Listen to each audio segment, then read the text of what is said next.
서울에서 심장과 대동맥을 수술하는 흉부외과 전문의 한 분이 계십니다.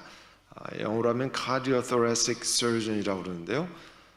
그 환자들이 먹는 집에서 또 병원에서 먹는 음식에 관해서 수필을 썼습니다. 그 수필집에 겨울 딸기는 슬프다 하는 제목의 글이 있습니다. 자기 아버지의 암 투병에 관한 이야기였습니다. 의사인 아들이 보기에 수십 년간 담배를 피운 아버지의 기침소리가 미심쩍었습니다. 그래서 반강제적으로 폐 CT를 검사를 했는데요. 작은 증상을 발견했지만 결국 커다란 암으로 변해버리고 말았습니다. 그리고 항암 치료를 시작했어요. 담당 주치의가 항암 치료를 하면서 항암 치료할 때는 생식을 하시면 위험합니다. 이렇게 말씀을 드렸다고 그랬어요. 그래서 그 아버님은 날고기와 흙에서 바로 나온 과일은 먹지 말자고 항암 치료할 동안에는 그렇게 가족끼리 약속을 했답니다. 근데 그 손녀딸 가운데 딸기가 나지 않는 그런 나라에서 유학을 하다가 할아버지가 아프시니까 할아버지 인사를 드린다고 일주일 동안 유학 중에 나와 있던 손녀딸이 있었습니다. 근데 그 손녀딸이 딸기가 너무너무 먹고 싶은데 흙에서 바로 나온 과일은 먹지 않겠다고 약속이 있기 때문에 할아버지 집에서 딸기를 먹겠다고 이야기를 못하는 거예요. 그래서 한 번은 할머니가 너무 안쓰러우니까 가기 전날 밤에 할아버지 몰래 부엌에 불 꺼놓고 부엌 바닥에서 손녀딸 딸기를 먹였다는 거예요. 결국 그 아버님 암이 재발해서 그 아버님이 세상을 떠나신 후에 그 손녀딸의 엄마 되는 그 딸이 겨울 딸기를 보면 이렇게 이야기를 한답니다. 5개월밖에 더 못 사실 아버지께 딸기도 드시지 못하게 한 것이 후회가 된다고. 그 의사인 아들은 그 아버지가 그 딸기를 사랑하는 손녀와 함께 나란히 식탁에 앉아서 맛있게 나눠 드셨다면 어쩌면 힘이 나서 조금 더 오래 사시지 않을까 그렇게 생각했습니다. 그리고 그 의사는 자신의 글을 이렇게 마칩니다. 겨울 딸기는 슬프고 여전히 나는 아버지가 참 보고 싶습니다. 찬바람 부는 어느 가을 오후에 노모 홀로 사는 시골집에 기별도 없이 딸이 찾아옵니다. 서울에 있는 대학으로 진학했고 남들 부러워하는 대기업에 취직해서 서울 남자와 결혼한 예쁘고 똑똑한 딸입니다. 그런데 갑작스러운 이 딸의 방문이 반가우면서도 엄마는 가슴이 철렁합니다. 아니 사위랑 싸웠나? 직장에서 잘렸나? 아니면 시어른들께 꾸지람을 받았나? 모처럼 만나 좋으면서도 별것 아닌 일도 티격태격하는 모습은 여느 집 모녀와 똑같습니다. 보일러비 아끼려고 냉골에 전기장판을 켜고자 하는 자기 엄마, 자기가 버리고 간 옷을 입고 사는 그 궁상맞은 엄마가 딸은 몹시 못마땅합니다. 엄마도 섭섭합니다. 살면서 단 한 번을 응 엄마 하며 고분고분 순종하지 않고 말끝마다 내가 엄마 때문에 못 살아, 내가 엄마 때문에 못 살아 하면서 눈을 흘기는 딸이 밉습니다. 그러나 야속한 마음도 잠시 마르고 거칠한 모습으로 잠든 딸의 얼굴을 쓰다듬으며 늙은 엄마는 탄식합니다. 대체 무슨 근심이 있는겨? 뭐길래 이 엄마한테도 말을 못하고 끙끙대는겨? 네가 입만 달싹해도 뭔 생각하는지 다 아는디 그게 무엇이든 내가 다 품어줄 것인디. 사실은 그 딸이 이제 시한부 인생을 산다는 것을 엄마한테 말씀드리러 사실은 엄마한테 간 거거든요. 한국에서 공전의 히트를 친 연극 친정엄마와 2박 3일이라는 연극의 한 장면입니다. 결혼한 여성들이 평소 늘 마음은 있었지만 잘해드리지 못한 친정엄마에 대한 애틋함과 그리움을 생각나게 만드는 연극입니다. 우리 그리스도인들은 하나님 말씀을 믿지 않으면 사실은 신앙생활을 하지 못하는 사람들이에요. 부활하신 예수님을 만난 것도 아니고요. 하나님을 대면했기 때문에 신앙생활하는 것도 전혀 아니잖아요. 우리는 성경 말씀에 가르쳐 주신 것을 믿고 고백하며 살아가는 사람들입니다. 그래서 우리를 책의 사람들이라 People of the Book이라고 하는 별명도 붙었어요.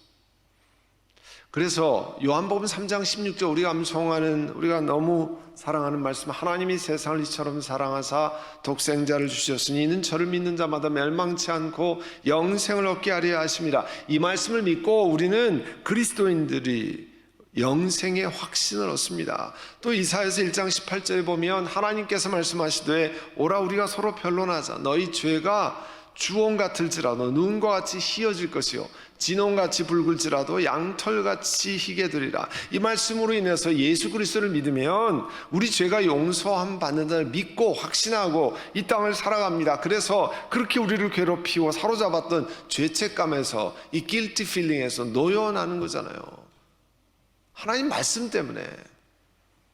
그러면 오늘 우리가 먼저 읽었던 하나님 말씀 에베소서 6장 2절 3절의 말씀은 여러분 어떻게 생각하십니까? 내 부모를 공경하라. 이 계명이 약속이 딸려있는 첫째 계명이고 내가 잘되고 땅에서 오래 살 것이다 하신 약속입니다. 이걸 다른 번역으로 하면요, 내 부모를 공경하여라 하신 계명은 약속이 붙어있는 첫째 계명인데 그 약속은 계명을 잘 지키는 사람은 복을 받고 땅에서 오래 살리라는 것입니다. 여러분 이 말씀도 여러분 믿으십니까? 요한복음 3장 16절을 믿고 신앙생활하는 사람은 이 말씀도 역시 하나님 말씀이라 믿어야죠. 그러면 이런 질문이 생길 수 있습니다. 내가 존경할 수 없는 일을 행했던 우리 부모, 나를 너무나 고통스럽게 만든 부모님에 대해서 공경할 마음이 전혀 생기지 않는데 어떻게 하면 좋습니까? 이런 질문을 마음에 품고 오늘 우리가 읽었던 창세기 9장의 말씀을 살펴봅니다. 창세기 9장에 있는 본문은 노아와 그 가족이 방주에서 나와서 일어난 이야기예요. 오늘 본문 20절에 보면 노아가 처음으로 밭을 가는 사람이 되어서 방주에 나와서 밭을 갈고 포도나무를 심었습니다. 한 번은 노아가 포도에서 난 열매로 포도주를 마시고 취해서 자기 장막 안에서 아무것도 덮지 않고 벌거벗은 채로 누워 있었다 그랬습니다. 노아가 어떤 사람입니까? 홍수전에 다른 사람과는 너무나 다른 행동을 했던 사람이에요. 홍수전의 노아의 모습을 살펴볼까요? 창세기 6장 5절에 가면 하나님께서 사람의 죄악이 세상에 가득 찬 걸 보시고 마음에 생각하는 모든 계획이 언제나 사람이 악한 것을 보신 다음에 땅 위에 사람 지은 것을 후회하셨다고 그랬습니다. 마음 아파하셨습니다. 그런데 노아만은 주님께 은혜를 입었다고 그랬습니다. 노아의 역사는 이러하다고 창세기 6장 9절에 이렇게 말해요. 노아는 그 당대에 의롭고 흠이 없는 사람이었어요. 노아는 하나님과 동행하는 사람이었습니다. 노아는 하나님이 명하신 대로 다 했는데 성경에 뭐라고 되어 있냐면요, 꼭 그대로 다 했다고 그랬어요. 창세기 7장 1절에는 주님께서 노아에게 이렇게 말씀합니다. 내가 보니 이 세상에 의로운 사람이라고 딱 너밖에 없다. 너는 식구들을 다 데리고 방주로 이 아크로 들어가라 말씀했어요.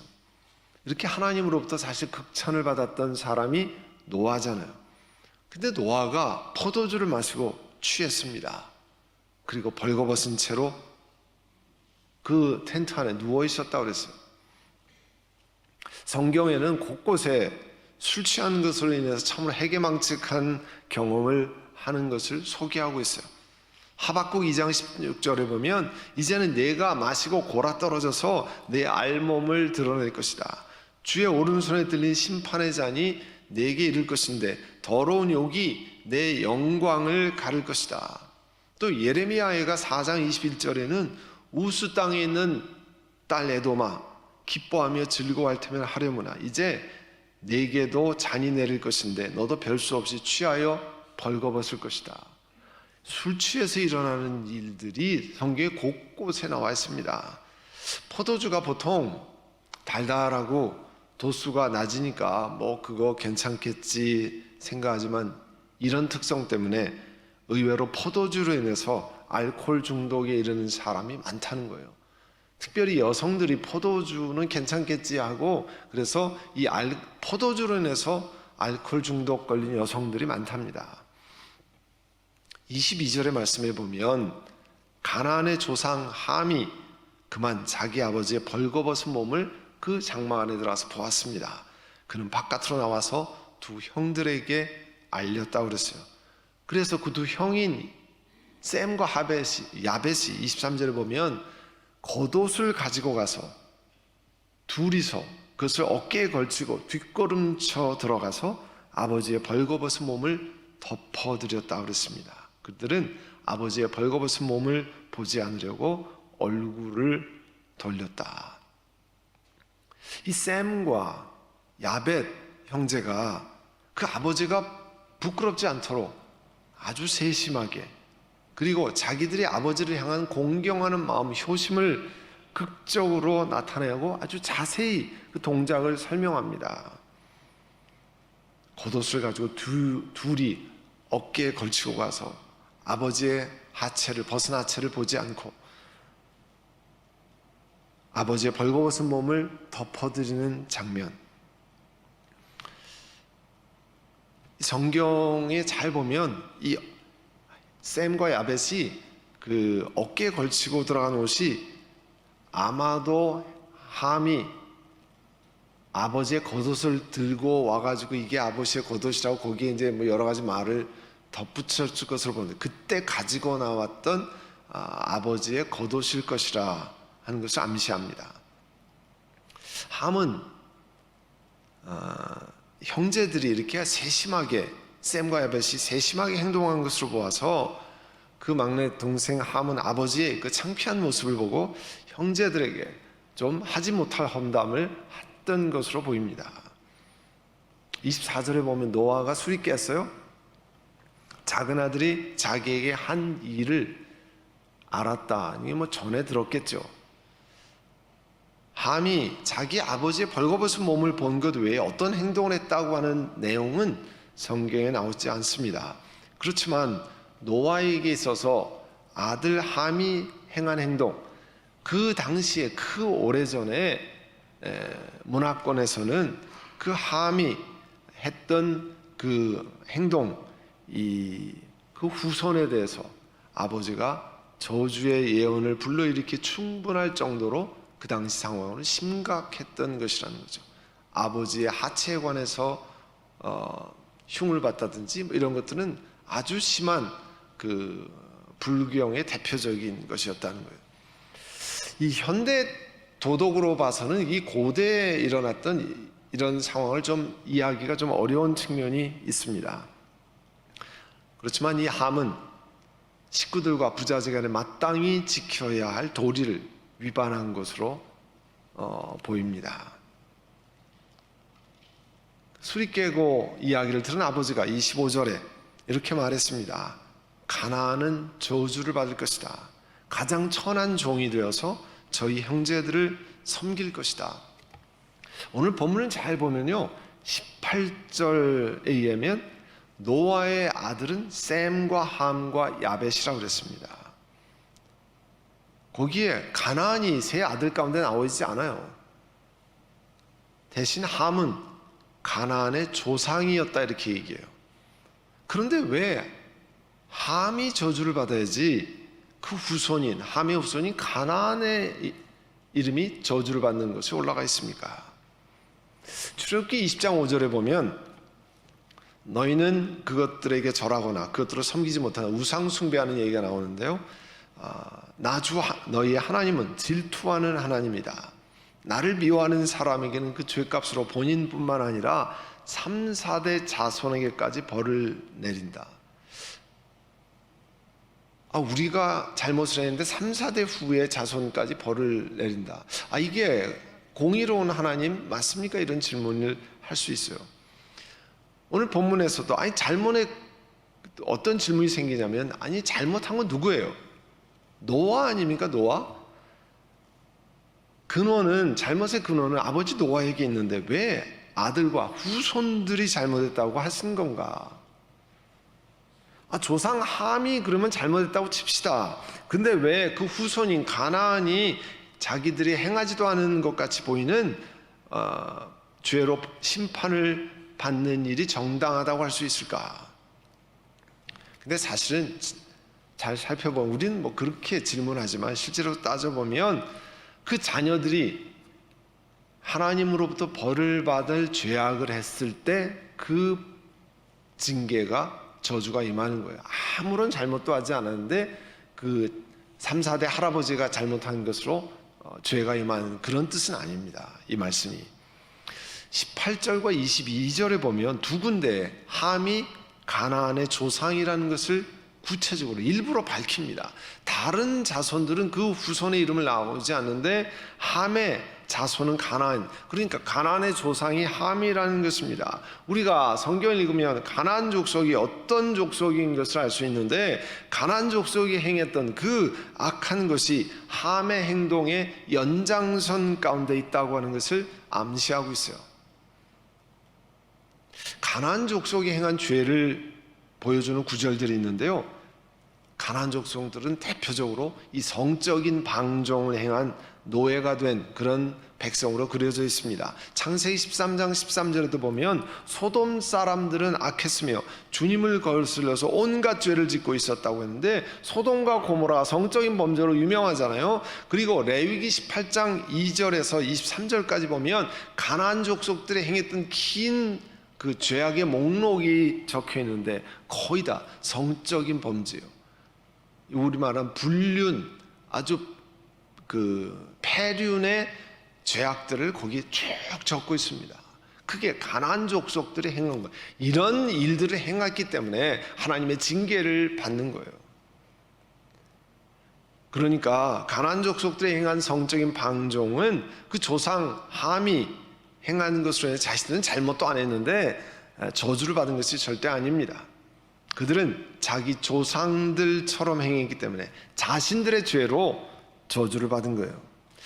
역사적인 고증에 의하면 성경의 가나안 족속들은 그들의 가지고 있던 마지막 식민지가 BC 146년에 로마에 파괴되면서 다 지구상에 사라졌다고 그랬어요. 그 가나안 족속을.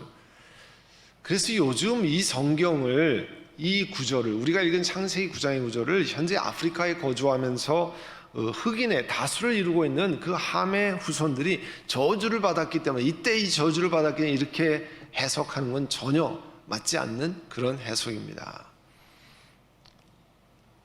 동생 함의 이야기를 들은 다음에 두 형 셈과 야벳이 그 잘못한 아버지, 원인을 제공한 사람은, 술 먹고 취해서 벌거벗고 드러내는 사람은 아버지 노아잖아요. 노아가 잘못했는데 그 잘못한 노아를 향해서 아버지로서 공경하는 태도를 가지고, 성경은 어떻게 표현하냐면 겉옷을 가지고 와서 어깨에 걸치고 뒷걸음치고 들어가서 아버지의 벌거벗은 모습을 덮어드렸고, 그들은 아버지의 벌거벗은 몸을 보지 않으려고 얼굴을 돌렸다. 이렇게 행동한 셈과 야벳은 그 아버지에게 최대한 아버지로서의 공경을 표했고요. 그 다음에 결국은 하나님의 축복의 예언을 그 아버지 노아로부터 받습니다. 그래서 26절에 보면 셈의 주 하나님은 찬양을 받으실 분이다. 셈은 가나안을 종으로 부릴 것이다. 그리고 27절에는 하나님이 야벳을 크게 일으키셔서 셈의 장막에서 살게 하시고 가나안은 종으로 삼아서 셈을 섬기게 할 것이다. 이 노아의 사건은 우리가 지금 살펴본 대로 분명 아버지 노아가 잘못했습니다. 그러나 그런 잘못한 모습을 보고서도 자녀로서 끝까지 공경하는 태도를 보였던 셈과 야벳의 예를 들면서 그런 태도를 자녀들은 마땅히 유지해야 한다는 것을 말씀하고 있습니다. 이 말은 어른들이 잘못하신 것도 이거 잘했다라고 생각해라, 그렇게 말씀하는 게 아닙니다. 잘못한 건 당연히 잘못한 거죠.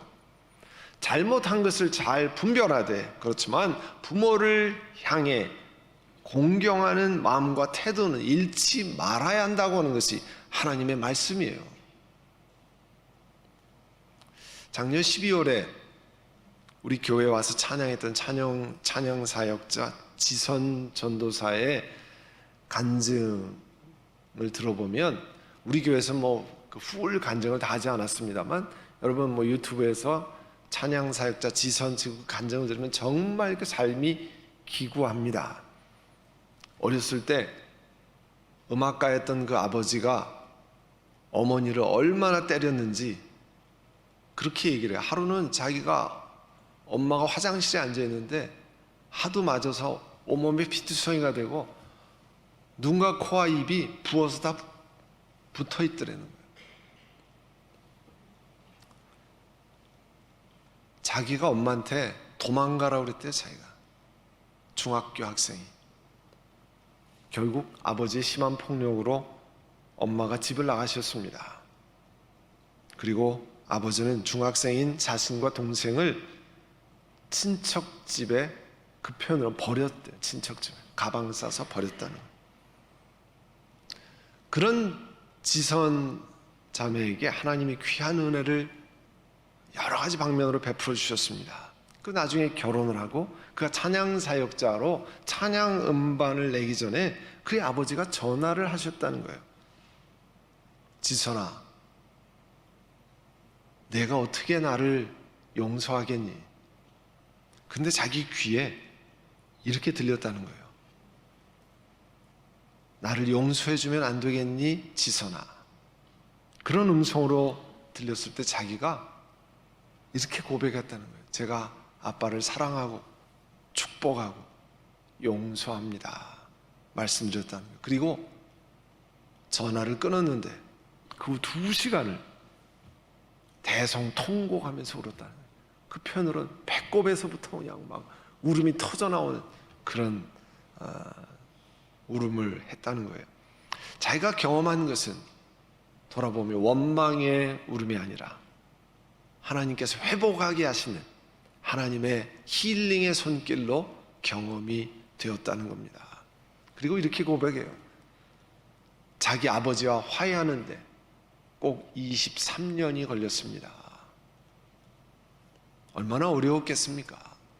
가정이 완전히 망가지고 자기와 자기 동생은 정말 버려지고 그런 삶을 살았는데요. 하나님 말씀은 어제나 오늘이나 내일도 동일하게 역사합니다. 그래서 다시 한번 에베소서 6장 2절에 3절의 말씀을 여러분에게 선포합니다. 내 부모를 공경하라고 하신 계명은 약속이 딸려있는 첫 번째 계명입니다. 내가 잘 되고 땅에서 오래 살 것이라 하신 약속입니다. 심순덕 시인이라는 분이 있어요. 강원도 평창에서 태어났는데 9남매 중에 막내로 태어났답니다. 비교적 유복한 유년 시절을 보냈는데 특히 어머니의 사랑을 많이 받고 자라났다고 고백했습니다. 근데 31살에 어머니가 돌아가셨어요. 그리움에 사무쳐서 시를 썼는데요. 그 제목이 엄마는 그래도 되는 줄 알았습니다. 제가 보통 때는 설교 중에 그 중요한 내용을 전하기 위해서 비디오 클립을 사용하다 한 1분 이하 이렇게 사용하는데요. 오늘은 어버이 주일이고 성경적인 부모를 공경하는 마음을 우리 모두가 가졌으면 하는 마음으로 이 노래를 다 들어보려고 합니다. 이 예배를 드리는 본당에서 온라인으로 예배를 드리는 모든 어머니들에게 이 노래를 드립니다. 엄마는 그래도 되는 줄 알았습니다. 하루 종일 밭에서 죽어라 힘들게 일해도 찬밥 한 덩이로 대충 부뚜막에 앉아 점심을 때워도 한겨울 냇물에서 맨손으로 빨래를 방망이질해도 배부르다 생각 없다 식구들 다 먹이고 굶어도 엄마 줄 알았습니다.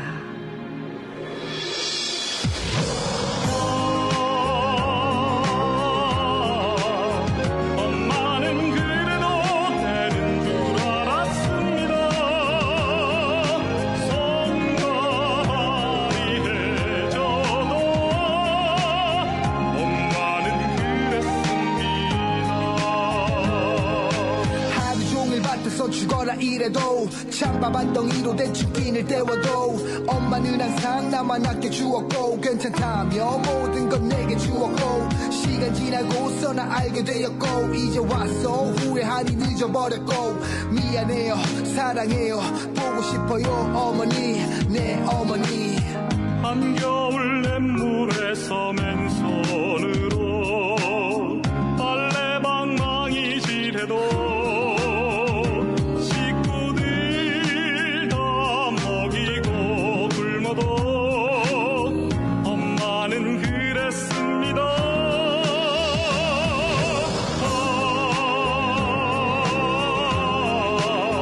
엄마는 그래도 되는 줄 알았습니다. 손과 발이 해져도 엄마는 그랬습니다. 이제 와서 후회하니 가슴 안 아파 이제 와서 돌아보니 눈물만 나와 자식 걱정에 매일에 고생해 살아 못난 부모 자식 걱정에 또 살아가 입고 싶은 것도 먹고 싶은 것도 컸던 것도 전부 포기하고 이 세상 전부를 내게 주시던 그랬던 내 어머니. 한겨울 냇물에서 맨손으로 빨래방망이 질해도 식구들 다 먹이고 굶어도 엄마는 그랬습니다.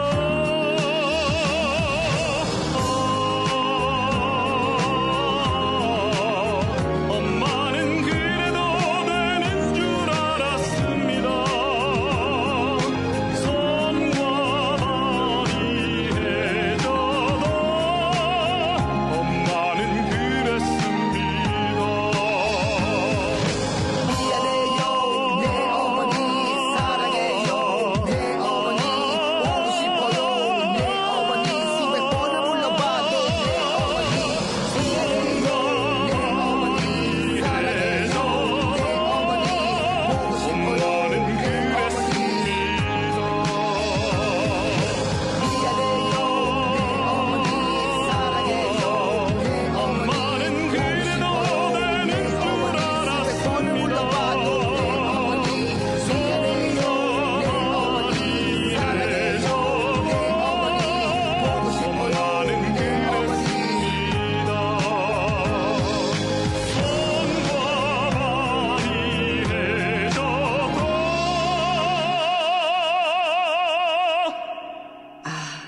엄마는 그러면 안 되는 것이었습니다. 엄마는 그랬습니다.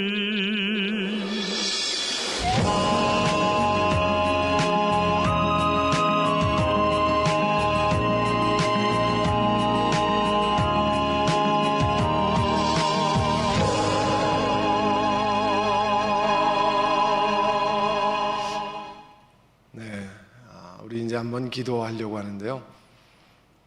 하나님께서 우리들의 부모를 주셔서 우리를 이 땅에 있게 하셨습니다. 여러분 그것을 감사하는 시간을 가지시고 혹시 부모님으로 인해서 감사할 수 없는 형편에 있는 분들 그런 시간을 가졌던 분들 하나님 말씀대로 부모를 용서하는 은혜를 주시고 공경하는 마음을 회복시켜 주십시오.